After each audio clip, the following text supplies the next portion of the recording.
শেখ হাসিনার ষড়যন্ত্র এখনো থামেনি বলেছেন জামায়াত সেক্রেটারি।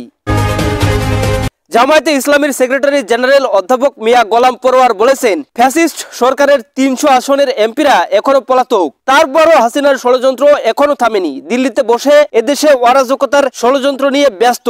শনিবার ময়মনসিংহের মুক্তাগাছা উপজেলার কর্মী সম্মেলনে প্রধান উপদেষ্টার বক্তব্যে এসব কথা বলেন জামায়াত সেক্রেটারি। মিয়া গোলাম পরোয়ার বলেছেন, আইন অঙ্গনে বাংলাদেশের মানুষ সুবিচার ভোগ করতে পারেনি। দীর্ঘ ১৭ বছর একটি কালো যুগ পার করে এসেছি, আমরা একটি বর্বর জাহিলি যুগ পার করে এসেছি, যে যুগে আমাদের কোনো ভোটার অধিকার ছিল না, গণতন্ত্র ছিল না, কর্মী অধিকার ছিল না, আইনের শাসন ছিল না, অর্থনৈতিক অধিকার ছিল না। তিনি বলেন, আমাদের অন্য বস্ত্র, চিকিৎসা, বাসস্থান, মানুষের আহাজারি এবং অন্য বস্ত্রহীন মানুষের কান্নায় এই বাংলার আকাশ বাতাস ভারী হয়েছে। জামায়াত সেক্রেটারি বলেন, কর্তৃত্ববাদী শেখ পরিবার ও একটি দলের নেতৃত্বে বাংলাদেশ জিম্মি হয়ে অন্ধকারে ডুবে গেছিল।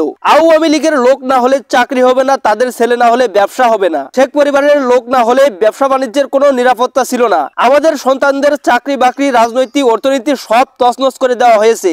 সবাই বিশেষ অতিথি হিসেবে উপস্থিত বক্তব্য দেন জামায়াতে ইসলামীর কেন্দ্রীয় নির্বাহী পরিষদের সদস্য ও ঢাকা মহানগরী দক্ষিণের আমির নুরুল ইসলাম বুলবুল, কেন্দ্রীয় সাংগঠনিক সম্পাদক ও ময়মনসিংহ অঞ্চল পরিচালক ডক্টর সামিউল ফারুকি, ইসলামী ছাত্র শিবিরের সাবেক কেন্দ্রীয় সভাপতি হাফেজ রাশিদুল ইসলাম, মনজুরুল ইসলাম, ময়মনসিংহের জেলা জামায়াতের আমির মোহাম্মদ আব্দুল করিম, নায়েবে আমির অধ্যক্ষ কামরুল হাসান মিলন, সেক্রেটারি মাওলানা মোজাম্মেল হক আকন্দ, সহ সেক্রেটারি অ্যাডভোকেট মাহবুবুর রশিদ ফরাজি, ইসলামী ছাত্র শিবির বাংলাদেশ কৃষি বিশ্ববিদ্যালয় শাখার সভাপতি ফখরুল ইসলাম, মহানগর ছাত্র শিবিরের সভাপতি শরীফুল ইসলাম খালিদ। দর্শক, এই ছিল আজকের সর্বশেষ আপডেট নিউজ। সকল প্রকার আপডেট নিউজ সবার আগে পেতে আমাদের চ্যানেলটি সাবস্ক্রাইব করে পাশে থাকুন। ধন্যবাদ সবাইকে। আল্লাহ হাফেজ।